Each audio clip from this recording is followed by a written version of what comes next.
Watch the Saudi royal in white robes standing over the sewer grate. His name is Hidayat. He's laughing while holding a book, then tosses it into the darkness below. He walks away confidently, but suddenly stops and turns back, bewildered. My name is Hidayat. I'm 34 years old, born into Saudi royalty on August 11th, 1989. I had everything money could buy and power beyond imagination. What happened to me on that afternoon in 2018 completely shattered everything I believed about God and changed my life forever. I grew up in a world that most people can only dream about. Golden palaces, servants attending to my every need, and power that stretched across kingdoms. But more than the wealth, more than the luxury cars and private jets, what defined me was my faith. I was raised as a devout Muslim, and my royal blood only strengthened my conviction that Islam was the one true path to God. From the time I could walk, my father made sure I understood my place in this world. Every morning at 5, I would join him for prayers. He would place his large hand on my small shoulder and remind me that we were descendants of the Prophet's companions, that our family had been guardians of the holy sites for generations. This wasn't just privilege, it was divine responsibility. The weight of that legacy shaped every breath I took. My education was carefully curated by the finest Islamic scholars money could hire. They came from Al-Azhar, from Medina, from the most prestigious madrasas across the Islamic world. These weren't just teachers, they were spiritual warriors who fortified my mind against what they called the corruption of Western thought. Day after day, they would drill into me the superiority of our faith, the perfection of the Quran, and the absolute truth that Muhammad was the final messenger of Allah. By the time I reached my 20s, I had memorized vast portions of the Quran. I could recite hadith that would silence any debate. I knew the intricate details of Islamic jurisprudence and felt confident that I could defend my faith against any challenger. More than that, I felt sorry for those who followed other religions. How could they be so blind? How could they follow corrupted texts and false prophets when the perfect revelation was right there in front of them? My royal status only amplified these feelings. When I traveled to diplomatic functions or international meetings, I would encounter Christians, Jews, Buddhists, and others. I would smile politely, shake their hands, conduct business when necessary, but inside, I pitied them. They seemed so lost, so misguided. I wondered how intelligent people could believe such obvious falsehoods. Their books had been changed over the centuries, their doctrines contradicted logic, and their practices seemed foreign and strange. The palace was my fortress of faith. Every room was adorned with calligraphy of Quranic verses. The call to prayer echoed through marble halls 5 times a day. My personal library contained thousands of Islamic texts, commentaries, and scholarly works. This was my world, and in this world, Islam reigned supreme and unchallenged. I remember one particular conversation with my uncle, who served as an advisor to the king. We were sitting in his study, surrounded by ancient manuscripts and golden artifacts. He leaned back in his leather chair and said something that would stick with me for years. He told me that Allah had blessed our family not just with wealth and power, but with the responsibility to be examples of true faith. He said that people around the world look to us as representatives of Islam, and that we must never compromise or show weakness in our beliefs. That conversation made me even more determined to be the perfect Muslim. I increased my charitable giving, spent more time in prayer, and became even more vocal about my faith when interacting with foreigners. I felt like I was carrying the banner of Islam wherever I went. When I met with Western diplomats or business leaders, I would make subtle comments about their need for spiritual guidance. I thought I was planting seeds that might one day lead them to the truth. My confidence in my religious superiority reached its peak during a state visit to Europe. I was part of a delegation meeting with various government officials and religious leaders. When we visited the Vatican, I walked through those ornate halls feeling nothing but disdain. The statues, the paintings, the elaborate ceremonies, it all seemed like elaborate idol worship to me. I couldn't understand how anyone could confuse this spectacle with true spirituality. During one meeting, a Christian bishop tried to engage me in theological discussion. He was clearly well educated and spoke with passion about his beliefs, but all I could think about was how wrong he was. Everything he said contradicted what I knew to be true. When he mentioned the Trinity, I almost laughed out loud. When he talked about Jesus being the Son of God, I felt embarrassed for him. Didn't he know that God couldn't have a son? Didn't he understand that this was basic theology? That trip reinforced everything I believed about the superiority of Islam. I returned home more convinced than ever that we possessed the final revelation, while the rest of the world stumbled around in spiritual darkness. I felt grateful to Allah for choosing me to be born into the true faith, and I felt determined to be worthy of that blessing. It was in this state of absolute religious certainty that the Bible first entered my life. One of our household servants, a Filipino woman who had worked for our family for several years, was being transferred back to her home country. During the routine inspection of her belongings, security found a small, worn Bible hidden among her personal items. According to our household rules, no religious materials other than Islamic texts were allowed in the palace. The head of security brought the book to me, expecting me to simply order its disposal. He placed it on my desk like it was contaminated, his face showing the same disgust I felt. But as I stared at that black leather cover, something unexpected happened. Instead of immediately throwing it away, I found myself curious. I had spent so many years dismissing Christianity without really knowing what Christians actually believed. Here was an opportunity to see their lies and contradictions firsthand. I dismissed the security chief and sat alone with the Bible in my private study. The irony wasn't lost on me. Here I was, a Saudi prince, a descendant of the companions of the Prophet, about to read the book that represented everything I had been taught to oppose. But I told myself this was research, an opportunity to better understand and refute Christian claims. I had no idea that opening that book would set in motion events that would destroy everything I thought I knew about God, about truth, and about myself. I held that Bible in my hands for what felt like an eternity before opening it. The leather was worn smooth, and I could see where someone had handled it countless times. There were small notes written in the margins in a language I couldn't read, probably Tagalog. The pages were thin and delicate, yellowed with age and use. For a moment I almost felt guilty for what I was about to do, but I quickly pushed that feeling aside. This was enemy territory, and I was conducting reconnaissance. I decided to start with the New Testament, figuring that would contain the most obviously false claims about Jesus. As I flipped through the pages, I was struck by how different the layout was from the Quran. Where our holy book flowed like poetry, this seemed broken up into short verses and chapters.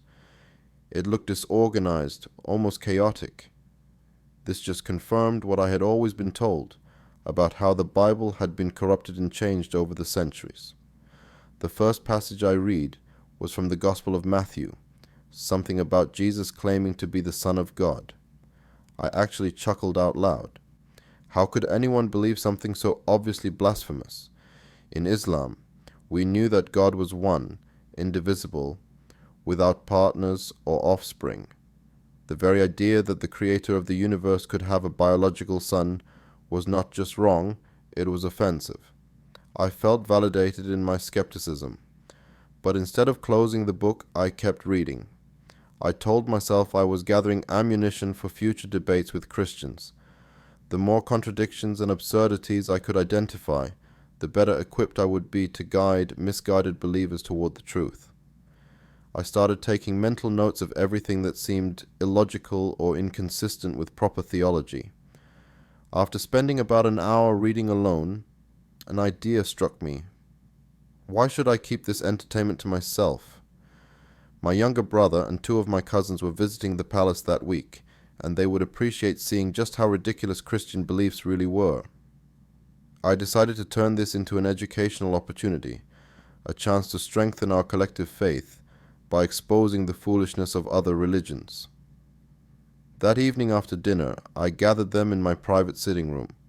The 4 of us often spent time together discussing politics, business, or religious matters. They were all educated, devout Muslims who shared my confidence in our faith. I told them I had discovered something that would both amuse and educate us about the spiritual poverty of Christianity. I pulled out the Bible and watched their faces change. My brother looked shocked that such a thing was even in our house. My youngest cousin actually recoiled as if I was holding something dangerous. I explained how it had come into my possession and assured them that we were going to use it as a learning tool to better understand and refute Christian claims. I started reading passages aloud, pausing after each one to point out the obvious problems and contradictions. When I read about Jesus walking on water, we all laughed at how gullible someone would have to be to believe such fairy tales. When I read about the crucifixion, my brother shook his head in disbelief. How could Christians worship someone who was supposedly killed by his enemies? Where was God's protection? Why didn't Allah save this so-called son if he was really divine? The more I read, the more animated our discussion became. We were having a wonderful time dissecting what we saw as the fundamental flaws in Christian theology. My cousin pointed out how the Trinity made no mathematical sense. My brother noted how the stories seemed to contradict each other between different Gospels. I felt like we were scholars engaged in serious theological analysis, and our conclusions were confirming everything we had been taught about the superiority of Islam. As the evening progressed, our tone became more mocking. We started imitating what we imagined Christian prayers might sound like, talking to Jesus as if he could hear us. We joked about how Christians believed they could eat their God in communion. We laughed about the idea of confessing sins to a human priest instead of directly to Allah. What had started as serious study had turned into outright ridicule. I was feeling particularly pleased with myself. Here I was, educating my family members while simultaneously reinforcing our shared faith. I felt like I was fulfilling my responsibility as the eldest, guiding the younger generation in proper Islamic thinking. The Bible had become a perfect negative example, a textbook showing us everything that religion should not be. But then something happened that I had not expected. The more we mocked and laughed, the more uncomfortable I began to feel, not because I was doubting our criticism, but because the whole exercise was starting to feel beneath us. Here we were, educated men from one of the most respected families in the kingdom, sitting around, making fun of someone else's sacred book. Even if that book was wrong, even if those beliefs were misguided, was this really how princes should behave? I pushed these thoughts aside and continued reading. By now, it was late in the evening, and my family members were getting tired. We had covered dozens of passages and had plenty of material to laugh about for weeks to come. As they prepared to leave, my brother made a comment that would stick with me. He said he was grateful for this experience because now he understood just how lost Christians really were, and it made him appreciate even more the blessing of being born into the true faith. After they left, I sat alone with the Bible still open in front of me. The house was quiet, and I could hear the night sounds of the desert through my window. I should have felt satisfied with how the evening had gone. We had strengthened our faith, had some good laughs, and had proven once again the superiority of Islamic teaching. But instead, I felt restless and slightly ashamed. I looked down at the open pages and realized that what we had just done was not scholarly analysis or theological debate. It was simply mockery. We had approached someone else's holy book, not with the respect that any religious text deserved, but with the intention of finding reasons to laugh at it. Even if I believed it was false, even if I knew Islam was the truth, had we conducted ourselves with the dignity that our position demanded, these uncomfortable feelings made me angry. Why should I feel guilty about exposing falsehood? Why should I show respect for beliefs that contradicted everything I knew to be true? This Bible represented a corrupted message that led people away from Allah. If anything, I should be proud of what we had accomplished tonight. We had defended the truth and rejected lies. In that moment of anger and frustration, I made a decision that would change everything. I stood up, grabbed the Bible, and walked out of my study toward the back of the palace. I had had enough of this foreign book and the confusing feelings it was creating in me. It was time to put this distraction where it belonged, with the rest of the garbage and filth. I was about to dispose of this book in a way that reflected exactly what I thought it was worth, and then I could return to my comfortable, uncomplicated faith. I walked through the dark corridors of the palace, past sleeping servants and silent guards, carrying what I now saw as a burden that needed to be lifted from my shoulders. The weight of that small book felt much heavier than it should have, but I attributed that to my eagerness to be rid of it. Soon this would all be over, and I could forget about Jesus, about Christianity, and about the strange feelings that had been troubling me all evening. The back alley behind our palace was where all the refuse from our household was disposed of before being collected. It was a narrow passage between our compound wall and the neighboring building, shadowed and hidden from public view. A large sewer grate was positioned there, leading to the main drainage system that carried waste away from our district. This seemed like the perfect place for what I was about to do. I stood over that sewer opening, holding the Awi Bible in both hands. The metal grate was old and corroded, and I could smell the stench rising from the darkness below. This was exactly where this book belonged, I told myself. Down there with all the other garbage and filth that had no place in a proper Muslim household.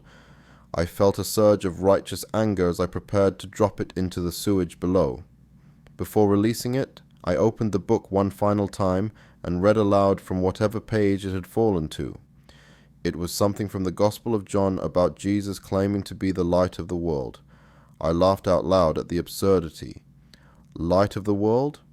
This man who was supposedly killed by his enemies? This figure that Christians worshipped despite his obvious failure to establish any lasting kingdom? The irony was perfect. I was about to send their so-called light into literal darkness. I held the Bible high above the sewer opening and let it drop. I watched it fall through the metal grate and heard the splash as it hit the dirty water below. The sound echoed briefly in the narrow alley, and then everything was silent. I stood there for a moment, feeling deeply satisfied with what I had accomplished. That foreign book was now where it belonged, mixing with sewage and waste, carrying its lies away from my pure household. I dusted off my hands with a sense of completion and victory. The contamination was removed, the distraction was eliminated. I could now return to my comfortable faith without any foreign influences clouding my thinking. As I turned to walk back into the palace, I felt lighter, cleaner, more spiritually pure. I had defended Islam and rejected falsehood in the most definitive way possible.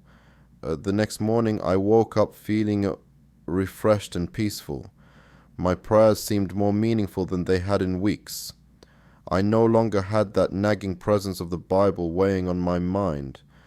During breakfast, I even joked with my personal assistant about how sometimes we have to take out the trash to keep our homes clean. He laughed, not knowing what I was referring to, but I felt pleased with my private victory over spiritual pollution. I spent the day conducting normal business, meeting with advisors, reviewing investment portfolios, and handling correspondence. Everything felt back to normal. The brief disruption that the Bible had caused in my life was over, and I could return to being the devout Muslim prince I had always been. I even began planning to invite some Islamic scholars to the palace for a discussion about defending our faith against foreign influences. That afternoon, I returned to my private study to prepare for evening prayers. I approached my personal prayer mat, which was positioned to face Mecca and had been hand-woven by master craftsmen in Isfahan. As I got closer, preparing to perform my ritual ablutions, I froze in complete shock. There, placed precisely in the center of my prayer mat, was a Bible. At first, I thought someone was playing an elaborate joke on me. It had to be one of my family members who had been with me the night before. Perhaps my brother had found another copy and decided to continue our mockery from the previous evening. I picked up the book and examined it carefully, looking for any signs that this was a different copy than the one I had disposed of. But as I studied it more closely, my blood began to run cold. This wasn't just any Bible. This was the exact same Bible I had thrown into the sewer less than 24 hours earlier. I recognized the worn leather cover, the specific pattern of creases and scratches. More importantly, I could see the same handwritten notes in the margins, the same underlined passages, even a small coffee stain on the back cover that I had noticed the day before. Yet this Bible was completely clean and dry. There was no smell of sewage, no stains from dirty water, no damage from its journey through the drainage system. The pages were as crisp and white as they had been when I first opened it.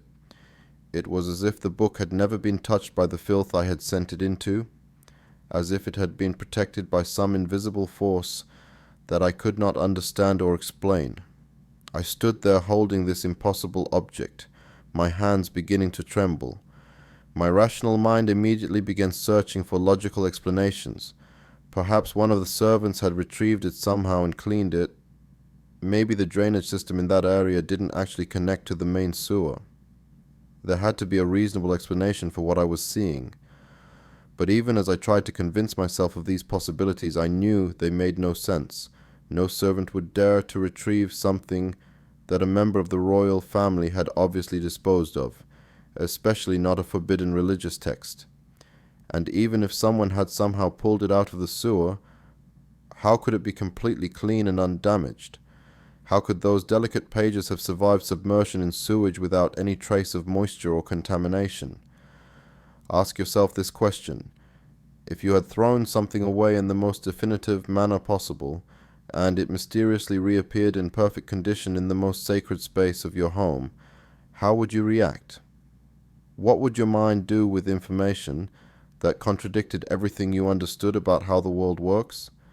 I sat down heavily in my desk chair, still clutching the Bible, trying to process what was happening. My heart was pounding so hard I could hear it in my ears. My hands were shaking, and I felt a cold sweat breaking out across my forehead. This was impossible. Things like this simply did not happen in the real world. Books did not rescue themselves from sewers and place themselves on prayer mats. I began to pace around my study, the Bible still in my hands, trying to think of any rational explanation. Could someone in my household be secretly Christian? Was this some kind of elaborate setup by enemies who wanted to disturb my peace of mind? But how would they know exactly where I had disposed of the book?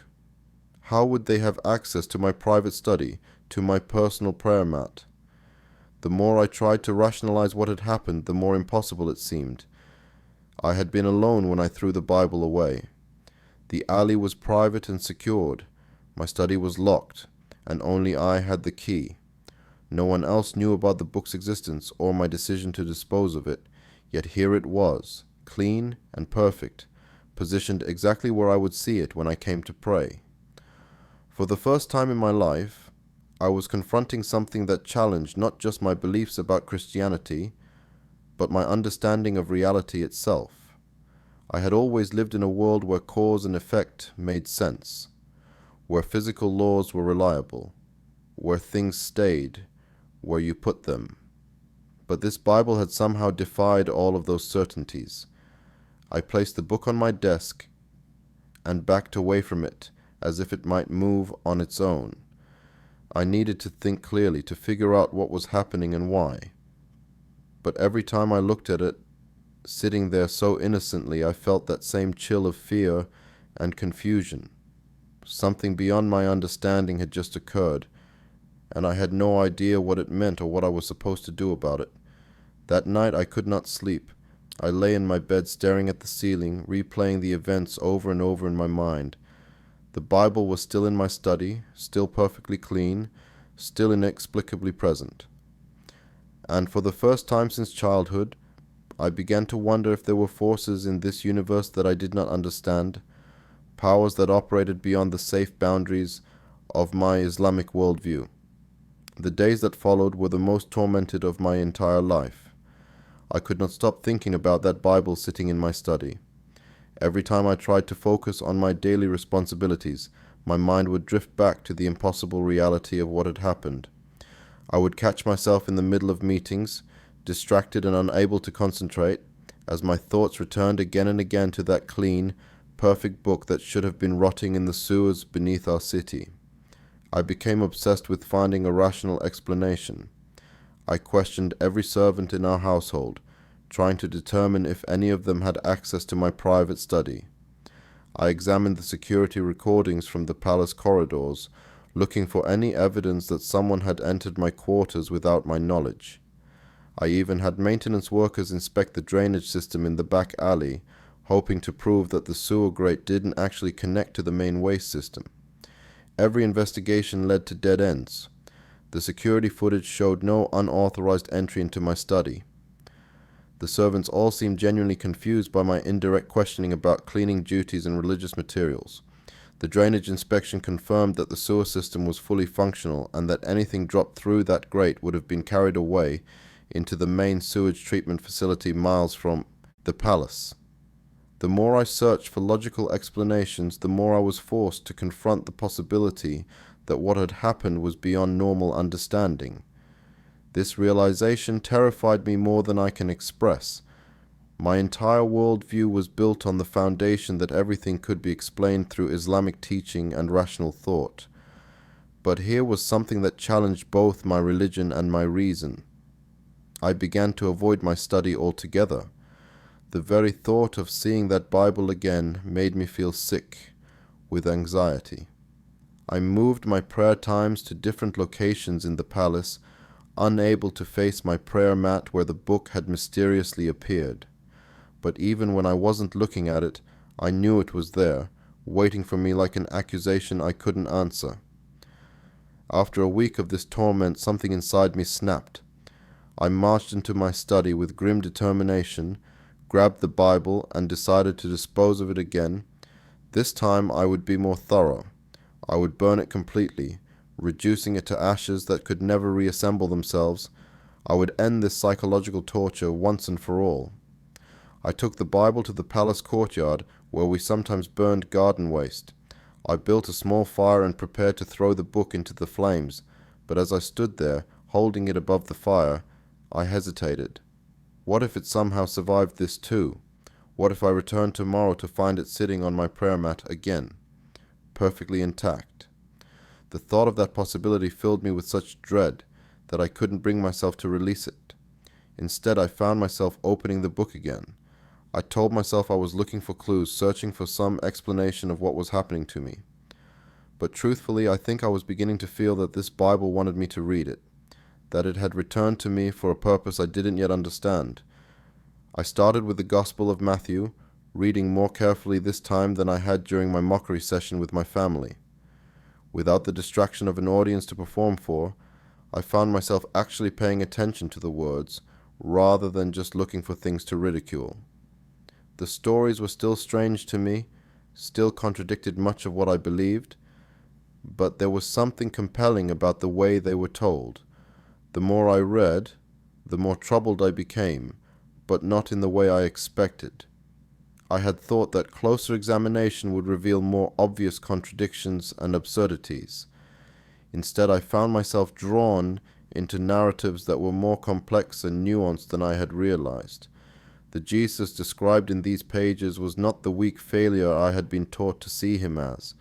He was portrayed As someone who spoke with authority, who challenged the religious establishment of his time, who demonstrated power over nature and even death, I tried to maintain my critical distance, reminding myself that these were just stories made up by misguided followers. But certain passages began to resonate with me in ways I couldn't ignore. When Jesus talked about loving your enemies, I thought about the hatred I had been taught to feel toward non-Muslims. When he spoke about the poor and the oppressed, I thought about the vast wealth disparity between my family and the workers who served us. When he criticized religious leaders who loved their status more than truth, I thought uncomfortably about myself.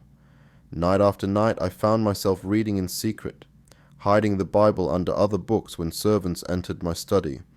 I felt like I was doing something dangerous and forbidden, which of course I was according to everything I had been taught.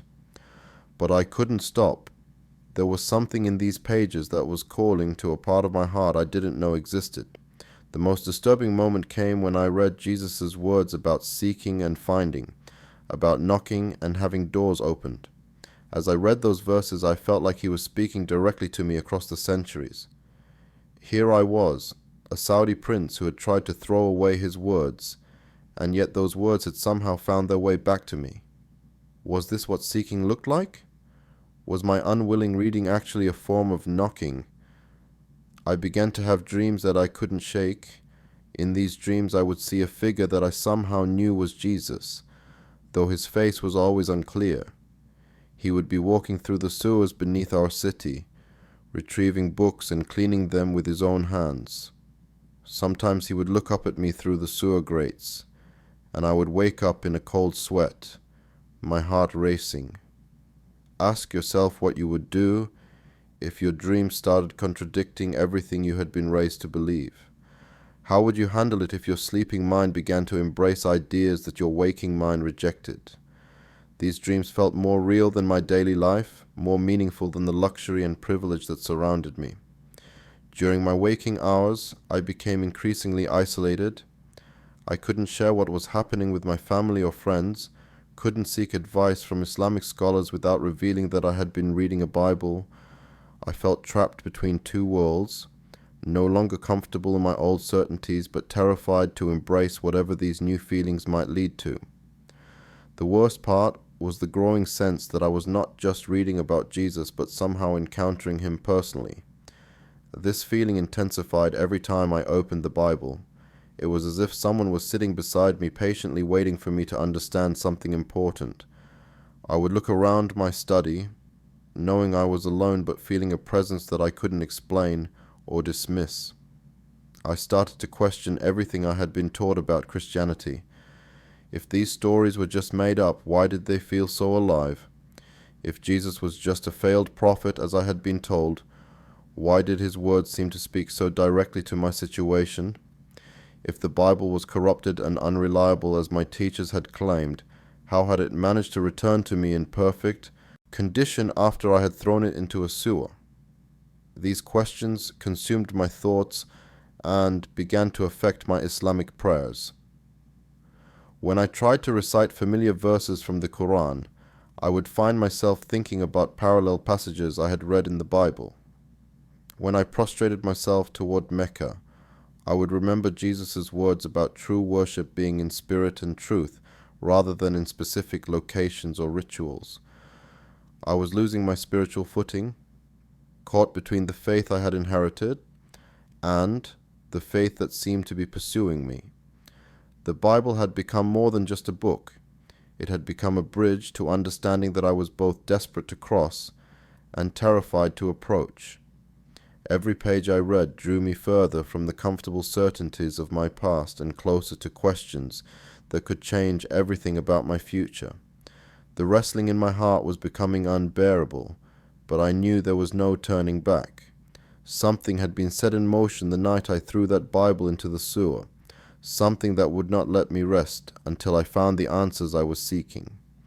Whether I wanted it or not, I was being drawn into a confrontation with truth that would either destroy me or transform me completely. The moment of surrender came on a night when I could no longer bear the weight of my internal conflict. I had been reading the Bible for weeks in secret, and each passage seemed to chip away at the foundation of everything I thought I knew about God and truth. My Islamic prayers had become hollow recitations. My family interactions felt like performances, and my royal duties seemed meaningless compared to the spiritual battle raging inside my heart. That particular evening I was reading the Gospel of John when I came across Jesus' words about being the way, the truth, and the life. As I read those words, something inside me broke open. Here was someone claiming to be the exclusive path to God, which directly contradicted everything I had been taught about Islam being the final revelation. But instead of anger or rejection, I felt a strange recognition, as if my heart was saying yes even while my mind was saying no. I closed the Bible and walked to my window, looking out over the lights of our city. The palace felt like a prison, my royal robes felt like a costume, and my entire identity felt like a lie I had been telling myself. I thought about the miraculous return of the Bible, about the dreams that had been haunting me, about the presence I felt whenever I read those forbidden pages. All of it pointed to one impossible conclusion that my rational mind could no longer deny. I fell to my knees right there by the window, not in the direction of Mecca as I had done thousands of times before, but simply where I was, facing whatever truth was calling to me. For the first time in my life, I was not reciting memorized prayers or following prescribed rituals. I was speaking from my heart to whoever might be listening, admitting that I was lost and confused and desperate for real answers. The words that came out of my mouth surprised me. I heard myself saying, "Jesus, if you are real, if you are who that book says you are, then I need you to show me the truth." Even as I spoke those words, part of me couldn't believe what I was doing. Here I was, a Saudi prince, a descendant of companions of the Prophet, calling out to the very figure I had been taught to regard as a mere human messenger, whose followers had corrupted his simple message. But something happened in that moment of desperate honesty that I will never be able to fully explain. As I knelt there with tears streaming down my face, I felt a peace that was completely foreign to anything I had experienced in 34 years of Islamic practice. It was not the peace that comes from following rules or performing duties correctly. It was the peace of coming home after being lost, of finding what you didn't even know you were searching for. I remained on my knees for what felt like hours, experiencing wave after wave of this inexplicable peace and joy. I felt like scales were falling from my eyes, like I was seeing clearly for the first time in my life. The Jesus I had mocked and rejected was revealing himself to be exactly who he claimed to be in those pages I had tried to destroy. He was not a failed prophet or a misunderstood teacher. He was the living God who had pursued me even when I threw his word into the sewers. When I finally stood up, I knew my life had been fundamentally and irreversibly changed. I was still in the same room, still wearing the same clothes, still surrounded by the same luxury, but I was not the same person who had knelt down. The old Hidayat, the one who had derived his identity from royal blood and religious superiority, was gone. In his place was someone who had encountered the living Christ and could never go back to pretending otherwise. The immediate reality of what had happened to me hit like a physical blow. I was now a Christian in one of the most Islamic countries in the world. I was a convert in a family that would see my conversion as the ultimate betrayal. I was a follower of Jesus in a culture that could punish such beliefs with exile or worse. The joy of my encounter with Christ was immediately tempered by the devastating awareness of what this would cost me. Over the following days, I tried to maintain my normal routines while processing the magnitude of what had occurred. I attended family dinners where my father spoke proudly about our Islamic heritage, and I felt like I was living a double life. I participated in business meetings where partners assumed my religious and cultural loyalties, and I struggled with the growing conviction that I could not keep this secret indefinitely. The Bible that had once seemed foreign and offensive now read like a personal letter from God. Every passage seemed to speak directly to my situation. When Jesus talked about the cost of following him, about leaving family and position behind, about taking up a cross, I understood that he was describing exactly what lay ahead for me. When he warned that his followers would be rejected by their own families and persecuted for his name, I knew he was preparing me for the inevitable consequences of my conversion. I began to pray, as I had never prayed before, not the ritualistic prayers of Islam, but intimate conversations with Jesus about my fears, my hopes, and my growing conviction that I needed to be honest about my faith regardless of the consequences. I asked him for strength to face what was coming, and for wisdom about how and when to reveal the truth about my conversion. The breaking point came 3 weeks after my surrender to Christ. My father had arranged for me to lead a family prayer service in our private mosque, a regular occurrence that had never bothered me before. But as I stood before my family preparing to recite Quranic verses and lead Islamic prayers, I realized I could not do it. I could not stand before God and my family and pretend to be something I was no longer. Instead of beginning the traditional prayers, I took a deep breath and said words that I knew would change everything.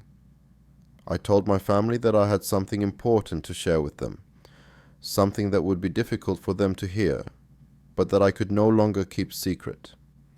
The confused and expectant faces looking back at me represented everything I was about to lose, but I had learned that following Christ meant choosing truth over comfort, integrity over security. I told them that I had encountered Jesus Christ and had given my life to him. I explained about the Bible, about its miraculous return, about the weeks of wrestling with truth that had led to my conversion. I watched as confusion turned to shock, shock turned to anger, and anger turned to something like grief. My father's face went through so many emotions that I thought he might collapse. My mother began to weep. My younger brother looked at me as if I had announced that I was dying. The immediate aftermath was worse than I had imagined it could be. My father, a man who had never raised his voice to me in my entire life, began shouting about shame and betrayal and the destruction of our family's honor. My mother collapsed into sobs, crying that she had lost her son. Other family members who were present began arguing among themselves about what should be done, how this crisis should be handled, whether I had lost my mind or been bewitched by enemies of our family. Look inside your own heart right now and imagine what it would be like to watch everything you had ever known about love and acceptance crumble in a single moment.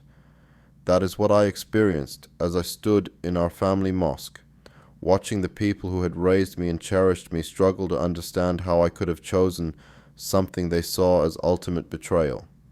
But even in the midst of that devastating scene, I felt the peace of Christ sustaining me. Even as my earthly family rejected me, I felt myself being welcomed into a heavenly family that would never abandon me. The same Jesus who had rescued his word from the sewers was now rescuing me from a life of spiritual emptiness, regardless of the personal cost. I had lost my family, my position, and my inheritance, but I had gained something infinitely more valuable. I had found the truth, and the truth had set me free. The aftermath of my confession changed everything about my existence almost overnight. Within hours of revealing my conversion to my family, I was effectively banished from the palace that had been my home for 34 years.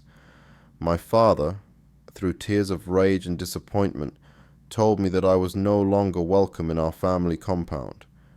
My bank accounts were frozen, my diplomatic passport was revoked, and my name was quietly removed from all official family documents. The physical exile was painful, but it was nothing compared to the emotional devastation of losing everyone I had ever loved. My mother refused to see me before I left, unable to face what she saw as the death of her son.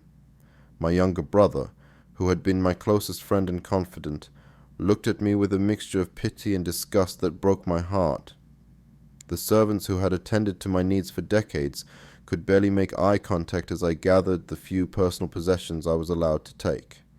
I found myself staying in a small hotel in a different part of the city, carrying nothing but some clothes, a small amount of cash, and the Bible that had started this entire transformation. For the first time in my life, I was truly alone, without the network of family, staff, and social connections that had defined my existence. The luxury I had taken for granted was replaced by a modest room with basic amenities, and the certainty of my position was replaced by complete uncertainty about my future. Yet in the midst of this devastating loss, something remarkable was happening inside my heart. The peace I had experienced the night of my surrender to Christ was not disappearing despite my circumstances. Instead, it seemed to be growing stronger. Every morning when I woke up in that simple hotel room, I felt a joy that was completely independent of my external situation. I was discovering what Jesus meant when he talked about peace that passes understanding and joy that comes from sources deeper than material comfort. I spent long hours reading the Bible that had cost me everything, and now I understood passages that had been mysterious to me before. When Jesus talked about counting the cost of discipleship, I knew exactly what he meant. When he warned that following him might mean losing family and position, I was living that reality. But when he promised that those who lose their life for his sake would find it, I was experiencing the truth of those words in ways I never could have imagined. The practical challenges of my new life were enormous. I had been raised never to work for money, never to cook for myself, never to handle the basic tasks of daily survival. Now I had to learn how to function as an ordinary person without the army of servants who had managed every detail of my existence. I had to figure out how to find employment when my only qualifications were related to a royal position I no longer held. But God was already beginning to work in my circumstances in ways I could never have orchestrated myself. Through a series of connections that I can only describe as providential, I found work with a Christian relief organization that operated throughout the Middle East. My language skills, cultural knowledge, and understanding of regional politics made me valuable to their mission, even though my conversion made me unemployable in most other sectors. Working with this organization opened my eyes to a world I had never seen, despite living my entire life in the region. I began traveling to refugee camps, displaced person settlements, and areas affected by conflict and poverty. For the first time, I was seeing the suffering that existed just outside the bubble of wealth and privilege in which I had been raised. I was meeting people who had lost everything, yet somehow maintained faith and hope that put my own struggles into perspective. In these places of desperate need, I discovered what it meant to be the hands and feet of Jesus in a broken world. Instead of using my position to look down on others from a place of superiority, I was learning to serve people who had nothing to offer me in return. Instead of debating theological differences from the comfort of my palace study, I was living out the love of Christ among people who needed practical demonstrations of God's care. The transformation in my heart continued to accelerate as I lived out my new faith in these challenging circumstances. The royal identity that had once defined me was being replaced by something much more meaningful. I was learning what it meant to be a child of God, rather than just a prince of an earthly kingdom. I was discovering purpose that went far beyond protecting inherited privilege and wealth. My work brought me into contact with Christians from many different backgrounds and denominations, and I was amazed by the diversity and unity of the global body of Christ. I met believers who had also paid enormous personal costs for their faith, people who had faced persecution, rejection, and suffering because of their commitment to Jesus. Their stories gave me strength and perspective, helping me understand that my experience was part of a much larger narrative of God's work in the world. The most profound change was in my understanding of what it meant to have a relationship with God. In Islam, I had always felt like I was trying to earn Allah's favor through proper behavior and religious observance.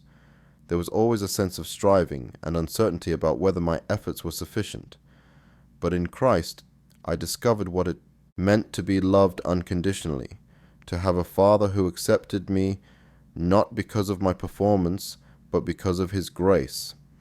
Ask yourself what it would mean to discover that the God of the universe loves you personally, intimately, and permanently. That is what I found when I encountered Jesus Christ.